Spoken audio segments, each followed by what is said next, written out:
Very good afternoon all dear students. आप सभी का आज RSA retail sales associate classes के लिए most welcome. Due to some exam work आप लोगों की क्लासेस कंटिन्यू नहीं हो पा रही थी, तो आज मैं थोड़ा सा आप लोगों को पीडीएम क्लासेस में रिगार्डिंग के आपके एग्जाम के रिगार्डिंग कुछ इंपॉर्टेंट टॉपिक्स बता रही हूँ।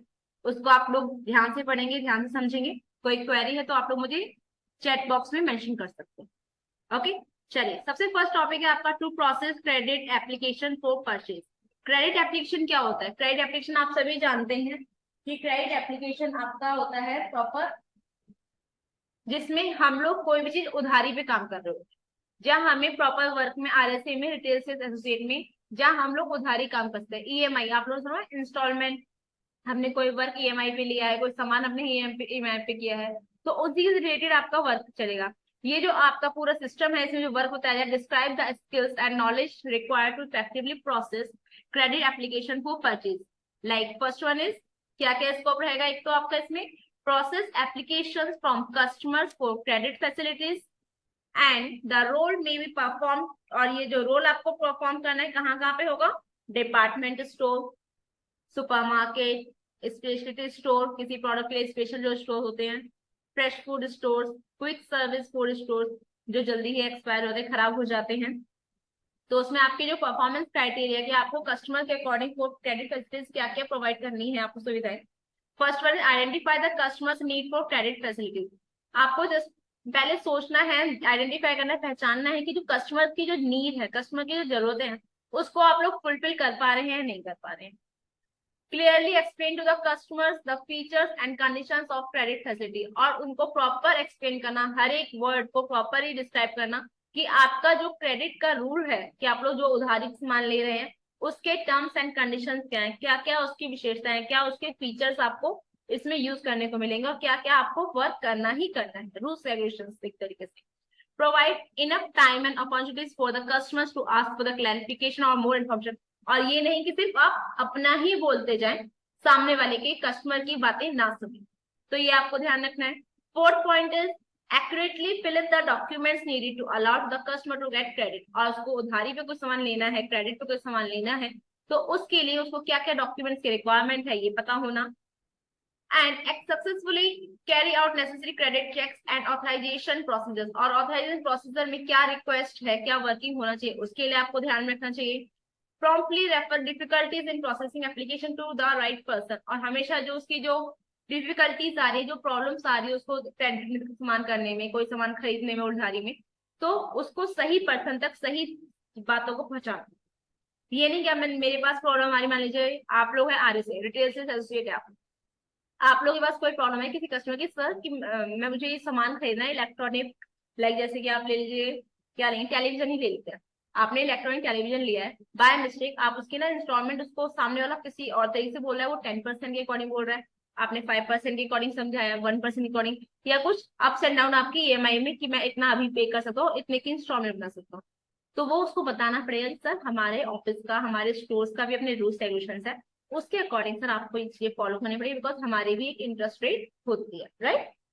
तो ये सब समझाना। और जो बाय मिस्टेक आप मान लीजिए मैं आपकी बात नहीं समझ पा रही हूँ, मैं समझ लो मैं कस्टमर हूँ और आप लोग आ रहे से, आप लोग मेरी बात नहीं समझ पा रहे हैं या मैं आपकी बात नहीं समझ पा रही, तो आप क्या करेंगे? ये तो नहीं कि दूसरे आरएसए को प्रोवाइड कर देंगे वो प्रॉब्लम।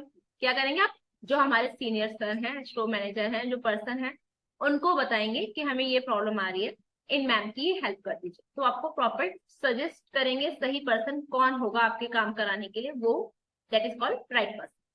तो आ जाते हैं अंडरस्टैंडिंग में, आपने क्या समझा है? The features of condition of the credit facilities, हमने फीचर समझे हैं, एक तो क्रेडिट फैसिलिटीज के, लीगल एंड कंपनी रिक्वायरमेंट्स को समझा है, कंपनी के जो कैरिंग आउट क्रेडिट चेक्स हैं, चेक्स वगैरह हो गए, आपकी क्रेडिट फैसिलिटीज है उसके बारे में समझा है, how to approach the advice and help in the sorting or difficulties, अपनी डिफिकल्टीज को फाइंड आउट करके छाटना, सॉर्ट करना, ये समझा है।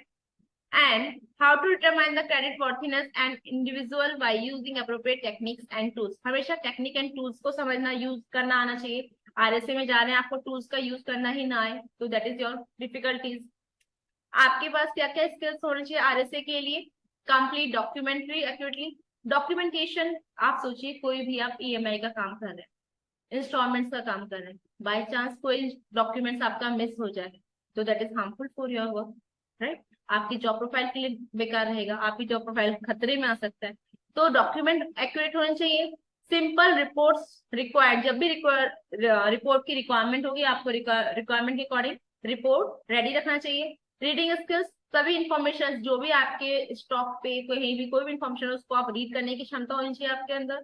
इंटरप्रेट एंड डाटा शीट्स, हमेशा रीड और प्रॉपर तरह से समझने की और उसको व्याख्या करने की, विश्लेषण करने की उसकी क्षमता भी आपके पास होनी चाहिए। ये मैं क्षमता बता रही हूँ कि आपके अंदर क्या क्या क्वालिटीज होनी चाहिए, विशेषता क्या क्या होनी चाहिए एक आरएसए में। ओरल कम्युनिकेशन, हम लोग जो बात बोल रहे हैं उसके इंस्ट्रक्शन को एक्यूरेटली समझना। यूज गेस्टर और सिंपल वर्ड्स टू कम्युनिकेट, अब नॉर्मल सी बात है, जो हम लोग प्रोफेशनल लैंग्वेज कह सकते हैं कि हम लोग टेक्निकल लैंग्वेज जो यूज करते हैं, क्या कस्टमर हमारी बात समझ पाएगा उस तरीके से? नहीं, हमें उनको उनकी सिंपल लैंग्वेज समझाना। Next one is use questioning to minimise misunderstanding, कोई भी क्वेश्चन है उसको समझने की कोशिश करना, कम से कम क्वेश्चन हो, इस तरीके से आपको क्लियर करना है, मिसअंडरस्टैंडिंग कम क्रिएट हो, इस तरीके से अपने कम्युनिकेशन को रखना है। And display courteous and helpful behaviour at all time, और हमेशा अपना हेल्पफुल बिहेवियर रखना है। कोई पर्सन किसी भी वजह से कोई भी प्रॉब्लम में आता है तो उसको हर संभव आपको हेल्प करना है। ठीक है, अब डिसीजन मेकिंग, हम नॉर्मल सी बात है, आप लोग किसी स्टोर पे है, हर बात के लिए आप अपना डेस्क छोड़ के तो नहीं जा सकते, तो कुछ डिसीजन मेकिंग के लिए make appropriate decision regarding the responsibilities of the job. Job recording आपकी जो रिस्पॉन्सिबिलिटीज है उसको प्रॉपर तरीके से समझना। प्लान एंड शेड्यूल रूटीन, आप लोगों के प्लान एंड शेड्यूल रूटीन के लिए प्रॉपर रेडी रहना। Build relationship with internal and external customers, और कस्टमर के साथ कम्युनिकेट करना, उनसे पोलाइटली बात करना, समझना, that is the responsibilities of RSA. Next अगर मैं बात करें respond to break down and manufacturing equipments, अब ध्यान रखना है कोई इक्विपमेंट बाई चांस खराब है, डैमेज है, तो उस टाइम पे आप लोगों को किस तरीके से मेंटेन करते हुए चलना है। लाइक ये भी ना लगे कि आप अपने स्टोर की अवहेलना करते हैं कि लाइक वो तो खराब ही रहता है ऐसा, और ना ये लगे कि सामने वाले को प्रेटेंड करना कि नहीं वो तो खराब है आप मत यूज कीजिए। तो that is your main working. Next बात करते हैं, आपको अनसेफ और हजार्डस वर्किंग कंडीशंस को देखते हुए चलना है, सिक्योरिटी ब्रीचेस को देखते हुए चलना है कि सब कुछ सिक्योर तरीके से है या नहीं है। Identify evaluate the supporting given for credit application, उसको हर संभव कोशिश करना है कि जो आप सपोर्ट कर रहे हैं वो सही होना चाहिए, कोई मिस्टेक्स ना हो। क्रिटिकल थिंकिंग क्या होती है? Determine the impact of doing through credit check for all the application, जो भी रिसीव हुई है एप्लीकेशन उसका प्रॉपर तरीके से डिटेल्स करना। तो उसी के साथ आपका जो क्रेडिट फैसिलिटीज है प्रॉपर कंप्लीट हुआ है। आप सभी बच्चे सब रिकॉर्डिंग के साथ पढ़िए, कोई क्वेरी हो तो प्लीज मुझे मैसेज में, चैट बॉक्स में आप मेंशन कर सकते हैं। तब तक के लिए थैंक यू।